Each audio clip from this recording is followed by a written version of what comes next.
자, 강도죄입니다. 자, 서론 보기 전에 밑으로 내려와서 조문을 먼저 봅니다. 자, 333조입니다. 자, 폭행압박으로, 즉 폭행압박을 수단으로 하여 재물을 또는 이득을 취득하면 강도가 됩니다. 자, 이 점에서 절도죄와 다르죠? 절도죄는 폭행압박이 없었지만 강도죄는 폭행압박이 있고, 그리고 재물 외에 이득도 포함된다는 점에서 절도죄와 구별됩니다. 자, 올라가시면 서론 볼게요. 자, 강도는 폭행압박 플러스 절도가 합쳐진 결합범입니다. 그리고 객체가 재물죄이자 이득죄이고, 폭행압박을 쓰기 때문에 폭행압박으로 침해가 되는 의사의 자유도 부차적인 보호법이게 됩니다. 자, 그리고 절도죄와는 차이가 있는 것이 예비모가 있다는 것을 기억을 해두시면 됩니다. 자, 강도죄와 공갈죄의 비교인데, 강도죄와 절도죄의 비교는 앞에서 배웠죠? 절도죄 파트 도표에 나와 있고요. 여기서는 공갈죄와 비교 한번 해보겠습니다. 일단은 공통점이네요. 강도죄나 공갈죄나 객체가 재물이자 이득이라는 점, 폭행압박을 쓴다는 점은 똑같아요. 똑같습니다. 다만 차이가 있다면 그 정도에 있어서 차이가 있습니다. 강도죄는 최협의 폭행압박을 쓰고 있기 때문에 반항을 억압할 정도로 강력해야 됩니다. 그렇지만 공갈죄는 그 정도까지는 필요가 없고 그저 의사의 자유를 제한할 정도이면 족하다, 이렇게 보고 있는 것이죠. 밑에 판례도 보시면 강도죄냐 공갈죄냐 라고 하는 것은 반항 억압 정도에 있다. 반항 억압이 있으면 강도죄, 억압이 없으면 공갈죄가 되는 것이죠. 자, 강도죄는 탈취죄입니다. 그래서 처분행위라는 것이 필요가 없죠. 그냥 뺏으면 되는 거예요. 줄 때까지 기다리는 것이 아니라 그냥 강제로 뺏으면 되는 겁니다. 그래서 처분행위를 요하지 않습니다. 그러나 공갈죄는 처분행위를 요합니다. 겁을 줘서 이 물건을 받아와야 됩니다. 그렇죠? 받아와야 된다는 처분행위가 요하는 것이지만 공갈죄는 그딴 거 필요 없습니다. 그냥 강제로 뺏으면 되는 겁니다. 자, 친족상도에는 강도죄는 필요 없다 그랬죠? 적용되지 않습니다. 공갈죄는 적용되고요. 예비모는 강도죄에만 있습니다. 공갈죄는 그런 거 없습니다. 됐습니다. 자, 다음 페이지 넘어가서 객체를 봅니다. 말씀드렸듯이 재물이자 이득 되고요. 절도죄와 마찬가지로 타인 소유, 타인 점유입니다. 재물이 뭐고 이득이 뭔지는 다 배웠습니다. 이득 관련해서는 경제적 재산을 취한다는 것도 다 배웠습니다. 자, 판례 보죠. 갑이 칼로 을을 협박하여 을로부터 찢어진 약소금 한 장을 빼앗았는데 이것이 강도죄가 될 수 있느냐고 하는 것이죠. 판례가 이 찢어진 어음도 객체가 된다는 겁니다. 그렇죠? 경제적 가치, 주관적 가치만 있으면 되는 것이기 때문에 여전히 이것도 강도죄의 객체가 되고, 절도죄도 당연히 되는 거죠. 근데 강제 칼로 뺏었기 때문에 강도가 되는 것이죠. 자, 중요한 판례 나옵니다. 자, 매출 전표 허위 서명 사건인데 중요합니다. 자, 먼저 꺽스 1번부터 볼까요? 자, 재산상 이익 나와 있습니다. 자, 반드시 사법상 유효하다 미줄 것이고 X. 우리 법률적 재산설이 아니죠. 법률적 재산설이 아니기 때문에 반드시 사법상 유효할 필요는 없습니다. 경제적 재산설이기 때문에 외견상 재산상 이익을 취득할 정도이면 됩니다. 동그라미 치시고. 됐나요? 여기에다 색깔. 됐고. 자, 그러면 꺽스 2번을 읽을 텐데 꺽스 2번의 사실관계가 위에 나와 있습니다. 자, 읽어보죠. 갑은 을과 공모하여 동고녀가 경영하던 주점에서 손님, 이 술 먹고 뻗어 있습니다. 그래서 이 사람을 깨우는 거죠, 강제로. 그래서 빈 맥주병으로 병의 머리를 3, 4회 후려쳤다. 내리쳤다는 겁니다. 때렸다. 이게 바로 뭐죠? 이것이 강도죄에서 말하는 폭행협박이 있었다는 것이죠. 위해를 가할 듯한 태도를 보였기 때문에 이게 바로 뭐다? 이것이 바로 강도죄에서 말하는 실행의 착수다. 이렇게 보시면 되겠습니다. 자, 매출 전표 90만원을 긁어버리네요. 그러면서 서명하지 아니하면 귀잘라 버리겠다라고 한거불능케 만들었고, 그래서 병으로 하여금 매출 전표에 서명케 하였죠. 이게 바로 뭡니까? 이 서명하게 한 것이 밑에 나와 있는 여기 외견상 재산상 이익을 취득했다라고 보는 겁니다. 그래서 여기가 바로 뭐다? 이퀄 기수가 되는 겁니다. 아시겠죠? 자, 그 후에 병은 갑을이 잠든 틈을 이용하여 매출 전표를 갖고 몰래 빠져나왔다. 그러면 기수가 안 됩니까? 기수에는 영향이 없는 거죠. 여전히 기수가 되는 겁니다. 자, 됐습니다. 자, 꺽스 2번 가보죠. 폭행협박을 했고 서명하게 했죠. 결국 서명하게 한 다음에 일을 받았죠. 소지하게 되었다. 여기가 바로 뭡니까? 기수가 되는 거야. 아니 기수가 여기서 된다면서요. 그래 여기서 되는 거예요. 그럼 여기서는 또 소지가 된다면서요. 소지가 되는 거예요. 아시겠죠? 이것이 하나로 연결되어 있잖아요. 서명하게 한 다음에 뺏은 것이 뺏어서 소지하게 된 것이 하나로 연결되어 있잖아요. 다만 사실관계에서는 소지란 말이 생략되어 있는 부분이지. 그래서 여기나 같은 거야. 아시겠죠? 자, 매출전표의 외견상이나마 그 금액이 지급받을 수 있는 상태가 되어버렸잖아요. 그치? 그러면 나중에 보세요. 이 가게에서 이 전표를 이제 카드 가맹점에다 제출할 것 아니겠습니까? 카드사에 제출을 하잖아요. 카드사에 제출하게 되면 그 결제일 날 자기 통장에 돈이 입금될 것 아니겠습니까? 그쵸? 그래서 이 소지했다는 것 자체가 외견상이나마 재산상 이익을 취득했다라고 볼 수 있는 거예요. 그런데 판례는 한 단계 더 나가서 이 친구가 이 전표에 이름을 적을 때에 가짜로 적었다는 거야. 가짜로. 여기 허위 서명을 했다는 거야. 허위 서명을 하게 되면 밑에 카드사에서 약관 규정을 들어서 지급을 거절할 가능성이 있다라는 얘기잖아요. 이게 무슨 뜻인지 아세요? 이게 무슨 뜻이냐면 우리 카드 뒷장을 보면 그 시그니처 서명란에 자기 사인하는 부분이 있잖아요. 원래는 FM대로 하려면 그 사인을 정확하게 그 사인과 전표상의 사인이 일치를 했을 때 카드사에서 돈을 주게끔 되어 있어요. 그쵸? 근데 우리나라 사람들은 그렇게 안 하잖아요. 그 카드에는 정확하게 자기 이름을 적었다 할지라도 실제로 우리가 가게에서 그 사인을 할 때는 찍찍 거버리잖아요. 그러니까 일치할 수가 없지. 다 불일치하게 해야 되는 거지. 그렇잖아요. 근데 여기서 말하는 지급을 거절할 수 있다는 얘기는 무슨 얘기냐면 FM들 하면 지급 거절되죠. 근데 지급 거절할 수 있다는 말이 무슨 말이냐면 이 사람이 지금 자기도 원치 않는 카드에 서명을 하게 되었잖아요. 그러면 우리가 이 상태에서 벗어나게 되면 우리가 차고, 사기 강박, 분실, 도난 등의 사유를 들어서 카드사에 연락을 해서 즉 뭐 국민은행 카드면 국민은행 카드, 삼성카드면 삼성카드에 연락을 해서 내 카드 도난당했다, 분실당했다 등등의 이유를 대가지고 카드를 정지시켜버리잖아요. 그치?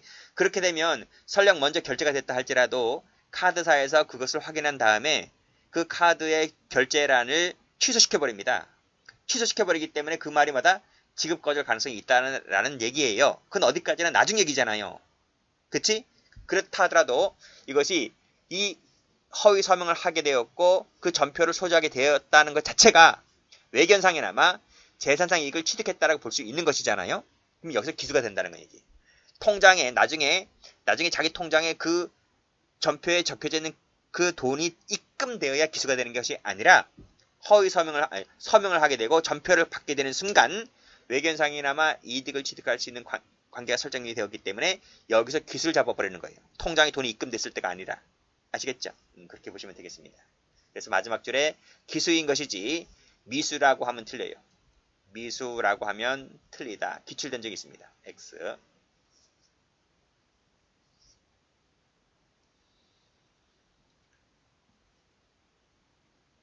자, 28 한번 볼까요? 지불각서 사건. 여기서도 판례. 판결료지. 자, 강도죄는 재물죄이자 이득죄라 그랬잖아요. 근데 이 사건에서는 재물이 아닌 이득이 문제가 됐던 사건인데 여기서 이득이라고 하는 것은 적극적 이익, 소극적 이익 다 된다. 그치? 이 앞에 나와 있잖아요. 여기서. 이 앞에 도표에서. 이득은 적극적이든 소극적이든 다 된다고요. 영구적이든 일시적이든 다 된다고요. 자, 상관없는 것이고 강제이득죄, 즉 객체가 재산상 이익을 객체라는 강도죄에 있어서 그 권리 의무 관계가 외견상이라마, 그치? 나와 있네. 외형상이란 말 나오죠? 자, 강도죄의 성질상 외형상의 사법상 변동의 사법상 효력의 의무는 그 범죄 성립에 하등 영향이 없고 또 법률상 정당하게 이행을 청구할 수 있는 것이 아니라 하더라도 강도죄에서 요구하는 재산상 이익이 될 수 있다. 이 말은 무슨 걸 얘기하고 있는 거야? 그렇지. 경제적 재산상 이익을 하고 있는 거예요. 경제적 재산세를 취하고 있기 때문에 이런 판결 요지가 나오는 거예요. 법률적 재산세를 취하면 이런 판결 요지 못 나오는 거예요. 자, 올라갑니다.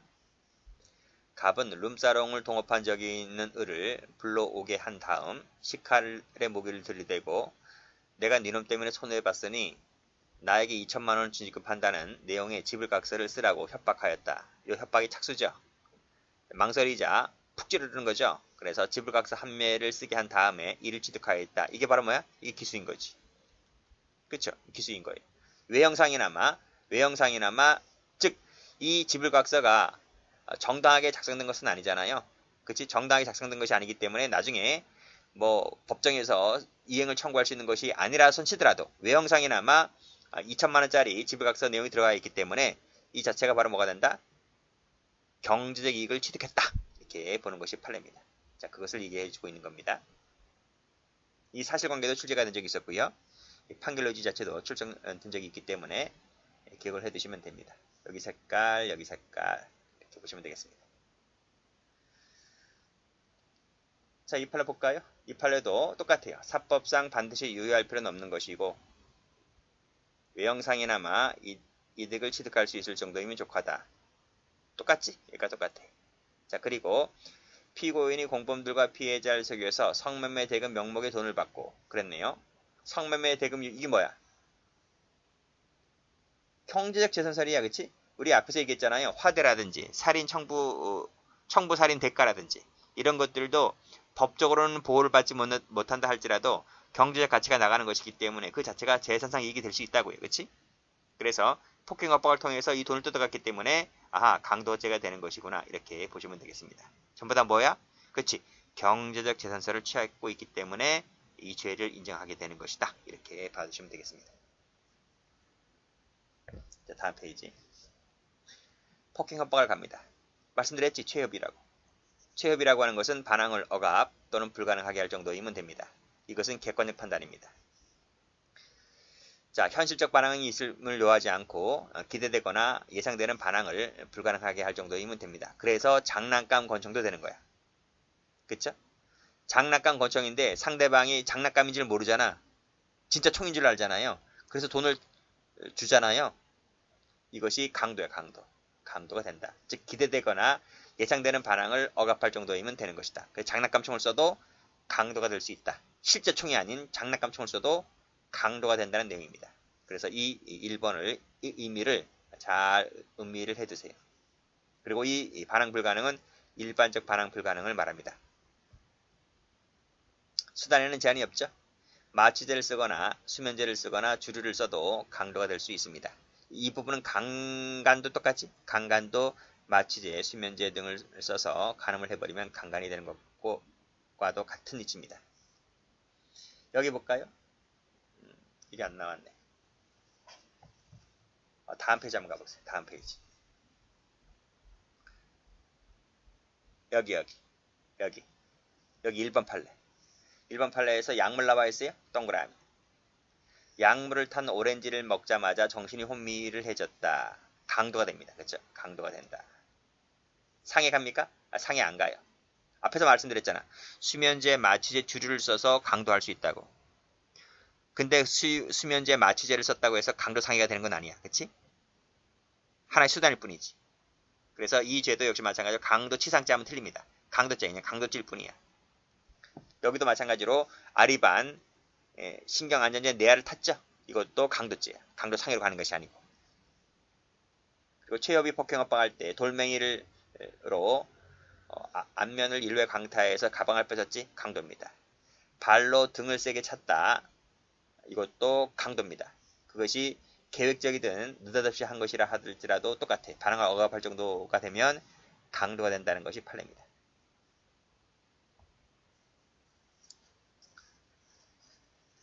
자, 됐고 이 부분 볼까요? 다음 페이지도 볼까요? 이왕 한 김에 자, 다소의 강제로 행사를 했는데 사기 도박으로 잃은 돈을 억지로 되돌려 받았습니다. 억지로 되돌려 받은 정도가 된다면 반항을 억압할 정도의 폭행 협박은 없었다고 보는 거죠. 내 돈 돌려줘 라고 말했는데 결국 돌려줬습니다. 반항을 억압 불가능할 정도이면 이런 얘기 못 나와요. 이런 얘기 못 나온다고. 그냥 강제로 돈을 뺏기는 거지. 그러니까 이런 말을 했다는 것 자체가 최협의 폭행 협박은 없었다고 보는 겁니다. 자, 일행 4명이 피해자를 협박하여 승합차에 감금한 상태에서 경찰관을 사칭하면서 경찰서 가자. 요것만 세무쳐보세요. 나머지는 굳이 세무치지 마세요. 그러면 복잡해지니까. 경찰서 가자. 돈을 갚지 아니하면 풀어줄 수 없다. 가만두지 않겠다. 라고 하는 정도라는 것은 우리 판례가 공갈로 봤어. 공갈로 봤지 억압하거나 불가능할 정도로 보지 않았다. 즉 강도로 보지 않았다는 겁니다. 이것은 의사의 자유를 제한할 정도에 그쳤기 때문에 공갈로 보았다는 판례. 이것만 조심하시면 되겠어요. 아직 출제는 안 되었는데 출제가 안 됐다고 해서 영영 안 나오는 건 아니잖아요. 그래서 이 판례도 한번 기억을 해두시고. 자, 됐습니다. 이거 하나만 기억하라는 의미에서 색깔 칠할게요. 나머지는 쉬운 판례니까 그냥 건너갑니다. 자, 쭉 앞으로 갑니다.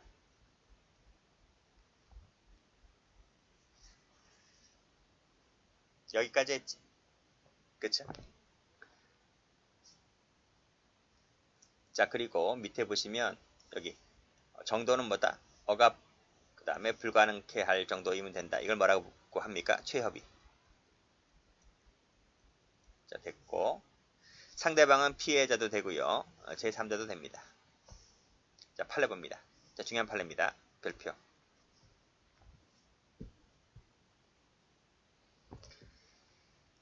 자, 폭행 압박을 써서 재물을 탈출해버리잖아요.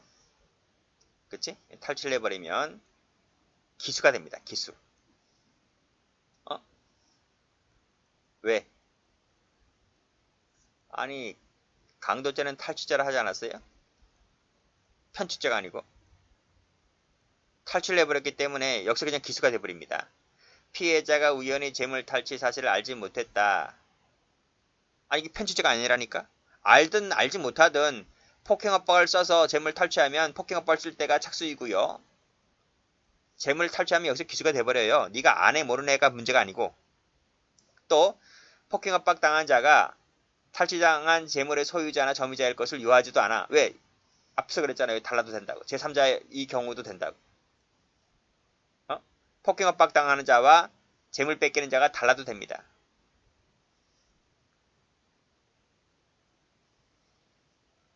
이 판례는 요 관련된 것은 뒤에 한번 나올 거야. 그래서 이 공원에 있어서 공원에 이렇게 벤치가 있었는데 공원 벤치가 있었는데 A라는 남자와 B라는 여자가 데이트하고 있었어. 데이트. 근데 갑하고 을이라고 하는 강도범들이 이 데이트하는 현장에 왔어. 와서 이 남자를 막 팹니다. 막 패요. 폭행 압박을 해요. 그리고 돈은 여자한테 돈을 뺏어요. 다르잖아요. 폭행 압박 당하는 자와 재물을 뺏기는 자가 다르잖아요. 근데 판례가 뭐라 그랬어? 강도죄 인정했다. 강도죄. 강도 강간도 마찬가지예요. 야를 폭행 압박해서 돈 뺏고 이 여자를 강간했다 하더라도 강도 강간이야. 그렇죠? 그 기회에 해버리면 그 장소에서 시간적 장소적 근접성이 있으면 그런 내용이기 때문에 폭행 압박 당한 자가 탈취당한 재물 소유자와 점유자와 일치함을 요하지 않습니다. 일치해도 되고 안 해도 되고 그런 내용이지. 자, 2번도 봐두셔야 돼요. 강간범이 부녀를 강간을 할 목적으로 그치? 폭행 압박을 해서 반항을 억압을 해버렸잖아요. 폭행 압박을 했을 때 착수인 거잖아요. 그치? 자, 반항 억압했습니다. 억압이 아니고 억압입니다. 억압했습니다. 이 반항 억압 상태가 계속 중임을 이용하여 재물을 뺏으면 이건 무슨 죄가 될 것 같아요? 이 강도죠. 뺏으면 이게 강도가 되는 거예요. 강도. 이때 강도일 때 중요한 것은 이 재물 탈취를 위한 새로운 폭행 압박이 없더라도 강도가 됩니다. 아니, 강간할 때 폭행 압박이 있고 강도할 때 또 폭행 압박이 있어야 돼. 그러면 이 남자가 이 여자를 강간하고자 할 때 야, 지금부터 내가 너를 때리는 것은 강간하려고 때리는 거야?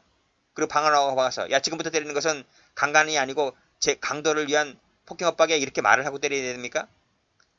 폭행 압박이 강간의 폭행 압박이 따로 있고 강도의 폭행 압박이 따로 있습니까? 강간이든 강도든 전부 다 최후의 폭행 압박 아닙니까? 그렇잖아요. 그래서 이 반항 억압이라고 하는 것이 최후의 폭행 압박이라고 한다면 이 폭행 협박이 강도 폭행이 따로 있고 강간 폭행 협박이 따로 있는 것이 아니기 때문에 따라서 이 상태를 이용하여 재물을 뺏어버리면 강도라는 신분이 강간이라는 신분범이 강도라는 신분범으로 바뀌어버려요. 그래서 강도가 됩니다. 그리고 이 과정에서 상해를 입게 되면 강도치상죄가 이 상태에서 그냥 나오는 게 아니거든요. 재물 뺏었고 그 다음에 하던 강간을 마저 합니다. 그래서 강도 강간죄가 돼버리죠. 강도 강간죄가 되는 것은 다음 시간에 강도 강간죄 할 때 판례가 나오기 때문에 거기서 다시 한번 설명드립니다. 여기서 중요한 것은 이 부분이지. 가로 열고 닫고. 여기서 새로운 폭행 협박이 없더라도 이것이 있어야지만 하면 틀립니다. 이 점을 잘 봐두시고요. 다시 한번 설명드릴게요. 자, 강간을 하고자 지금 폭행 협박을 했는데 이 억압 상태를 이용하여, 억압이라고 하는 것은 체협이라고 말한다고 말씀드렸습니다. 그 상태 하에서 재물을 뺏어버리면 신분이 강도로 바뀝니다. 아시겠죠? 그리고 이 강도를 하고자 할 때 강도를 위한 새로운 폭행 협박이 있어야지만 한다고 하면 틀리다 그랬습니다. 그래서 이 판례는 1번도 잘 나올 뿐더러 2번도 잘 나오고요. 앞으로도 계속 잘 나올 거예요. 그래서 1번하고 2번 꼭 좀 기억을 해두시면 되겠습니다.